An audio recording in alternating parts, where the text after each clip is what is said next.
حدیث کې راځي رسول الله صلی الله علیه وسلم درې کرته قسم کړي اور باندې کوم انسان چې تواضع کوي الله عز وجل پورته کوي کوم انسان چې عفو کوي الله عز وجل دا معزز کوي او کوم انسان چې مال لګي الله عز وجل ورته د اعمال زیاتوي دا څنګه د محمد رسول الله صلی الله علیه وسلم خبره ده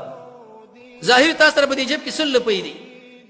لسه د الله په نامه راواخسي مسكين لدی ورکړي فقير لدی ورکړي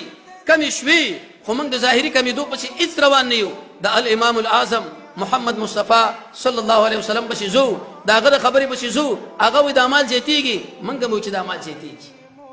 الله به تبارک برکت واشوي د مرزون نه بدل لري کی